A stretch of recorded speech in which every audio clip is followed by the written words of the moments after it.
ዛሬ ከናጓናችሁ በጣም የሚገርም ጣዕም አለው። ቅንጬን እናቀናጣታለን እንዳያመልጣችሁ። ሌላችሁ እንደምሰነበታችሁ ሼፍ ዮናስ ተፈራ ነኝ። ዛሬም ለተለመደው አንድ ምግብ ሳቆይታ እናደርጋለን። የዛሬ ምግባችን ደግሞ ቅንጡ ቅንጬ ሰላምታችሁኛል። ቅንጬ ዛሬ ትቀናጣለች። ስለዚህ የሚያስፈልጉ ግብአቶች ላስተዋውቃችሁና ከዛ እንዴት እንደምናቀናጣት አሳያችኋለሁ ማለት ነው። ለተለመደው እንደዚህ ራቅ አረግና ከቅንጬው የበሰለ ቅንጬ አለኝ። እዚህ ጋር ቆንጆ የበሰለ ቅንጬ አዘጋጅቻለሁ። የአጃ ቅንጬ የተጠቀምኩት እናንተ ፈለጋችሁ የምትወዱት የእህል አይነት መጠቀም ቻላችሁ። በተለይ ግን የገብስና አጃ ቅንጬ ግን በጣም ቆንጆ ያገላችኋል ማለት ነው። ሌላ ግብአታችን ደግሞ ቆንጆ የሽንጥ ስጋ እንደዚህ ወደ ዳዊት የተቆረጠ ቆንጆ የሽንጥ ስጋ አለ። በተለይ እንደዚህ ቅባት ካለው በጣም ቆንጆ ያደርግላችኋል ማለት ነው። ሌላ ግብአታችን ደግሞ የተነጠረ ቆንጆ አበሻ ቅቤ አለ። የቤት ቅቤ ቆንጆ ቅቤ አዘጋጅቼላችኋለሁ። አንዱ ደግሞ ሚጥሚጣ እንዲሁም ቆንጆ የተዘጋጀ ሚጥሚጣ አዘጋጅቻለሁ። የተቀቀለ እንቁላል ያስፈልገዋል። አንዱ ደግሞ ለመስራት የሚያስፈልገን ኮረሪማ አለ ማለት ነው። ታዲያ ሁሉ ገብቶበት አይቀናጣም። በቅድሚያ እንግዲህ ያዘጋጀላችሁ ስጋ እንከትፈዋለን። እንዲህ አድርገን ትንሽ አላስፈላጊ መሆና ነገሮችን እናውጣቸውን ያገን ታውጣላችሁ።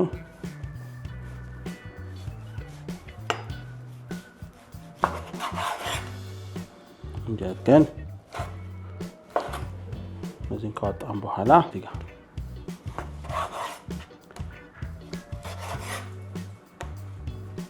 እንዲያገን ትንሽ አነሳ ግን እንደዚህ እንዲያገን ከትፈዋለን።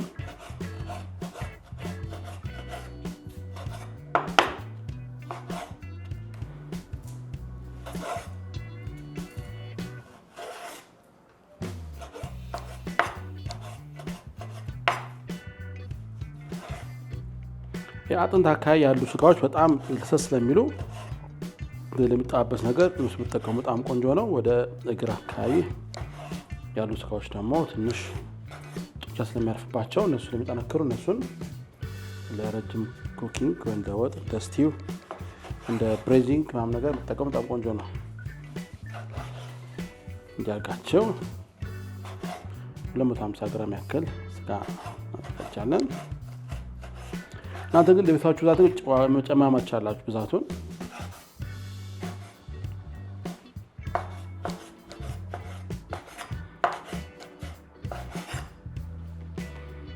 እንዲያርገን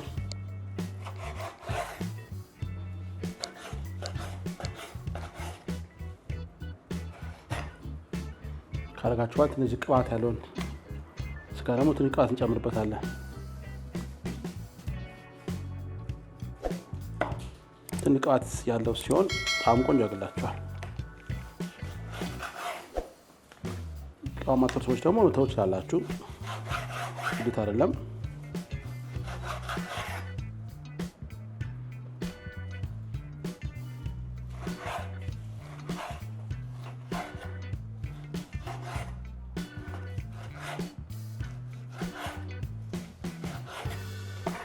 አሁን እኛውን ጨርሰናል።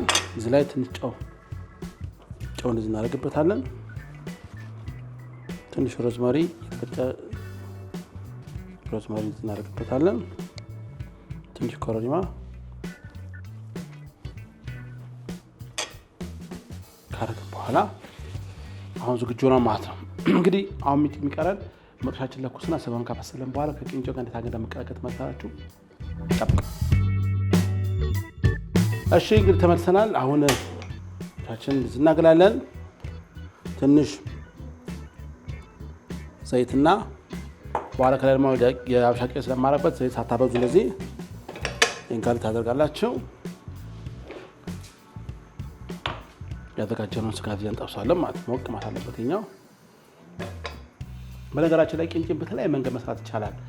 አንዱም በዚህ መንገድ የምናዘጋጀው ከአትክልት ከሚዘጋጅ በነገራችን ላይ የውስጡ ከፍተኛ የሆነ ካርቦሃይድሬት ስላለው እናንተ ደግሞ ላዩ ላይ ፕሮቲን ጨምሩበት፣ ቫይታሚን ጨምሩበት፣ በጣም የተሻለ ቁርስ ስለሚሆን እስቲ ትንሽ ስጋ ካላችሁ ቤቱ በዚህ አድርጋችሁ በዛ ባለ ቅንጬ ብዙ ቤተሰብ መመገብ የምችሉበት ጥሩ አማራጭ ስለሆነ ነው ይሄን ያዘጋጀላችሁ። እንደዚህ ቆንጆ ስጋ ካገኛችሁ ደግሞ ጣዕሙ ቆንጆ ያገላችሁ ሆን ብላችሁም በዚህ መልክ መስራት ይችላላችሁ ማለት ነው። እዚህ ጋር ዘይቱ አሁን እየጋለ ነው። አሁን ከጋለ በኋላ ስጋውን እንጨምራለን። ሶቱ ያገላበጥን በጣም ውሃ ማውጣት የለበትም። ጠፋለን ማለት ነው።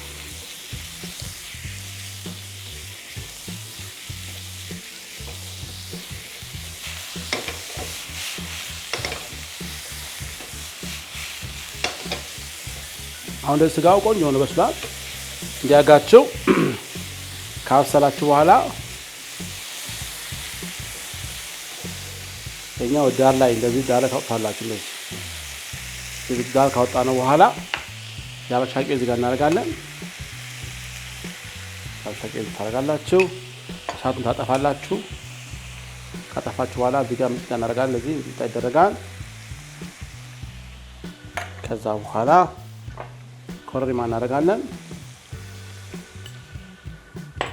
ትንሽ ጨው የድጋዜ እናዋህደዋለን። እኛውን ካዋህድን በኋላ ያዘጋጀነውን ቂንጬ እዚህ ጋር እናመጣለን። በአንድ መጥበሻ እንቀላቅላለን ማለት ነው። እዚህ ጋር ሚጥሚጣውን ኮረሪማውንና ቂቤውን ከቂንጬው ጋር እናቀላቅለዋለን። አሁን ጋዝ ለኩሳለን። መጠጥ እናደርግላቸው። ከዛ ላይ ስጋውን እዚህ እናመጣና እንቀላቅለዋለን። ዋው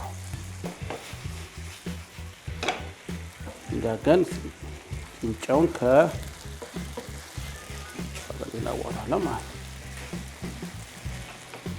ዋው ስመለስ እንግዲህ እንቁላሉ ጨመረንበት አቅርበን እንመገበዋለን። ጠብቁኝ።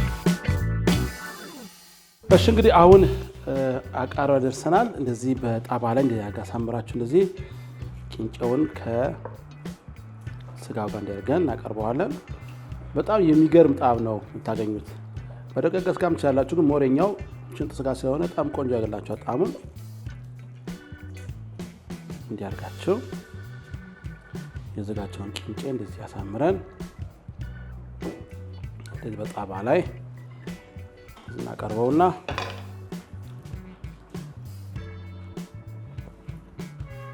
እናደርገዋለን። በክቡ በአራት ማዕዘን በተመቻቹ ቅርጽ እንደዚህ የሀበሻ እንቁላሉን እየቆረጥ እንደዚህ ችካን እናረጋታለን።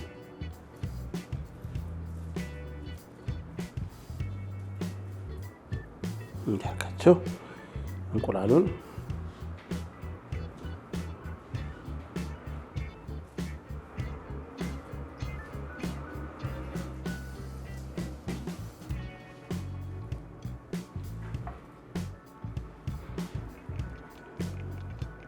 አድርገን የሚያምር ቆንጆ ቁንጭና አዘጋጅተናል። ጥቅመሳለ ምንም አማራጭ የለም ከዛ ውጪ። እዚህኛውን ከስጋው ጋር እንደዚህ እንቁላል ታደርጋላችሁ።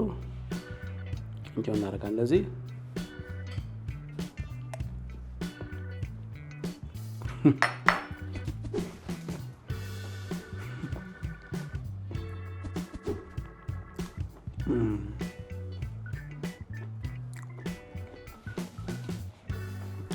ሁሌ እንደምላችሁ አናል እዚህ የሆነ ምግቦች አሉ። በቃ መገለጽ የሚያቀጡ ምግቦች አሉ። በጣም ለመገለጽ በጣም ግራ የሚያጋቡ ምግቦች ግን በጣም የሚገርም ጣዕም አለው።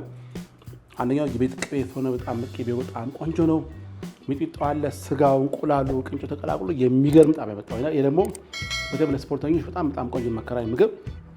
ከፍተኛ ኤነርጂ ለምታው ሰዎች ጠዋት ላይ ቁርሳችሁን የምትመገቡት በረቱ ከተገፋ በኋላ ቆንጆ ትክክ የሚያደርግ የምግብ አይነት ነው። እባካችሁ ሞክሩት። ጉርሻ ከሼፍ ዮናስ ጋር ለዛሬ ምስል በሌላ ፕሮግራም በሌላ ምግብ አገኛችኋለሁ። ወዳችኋለሁ። ቻው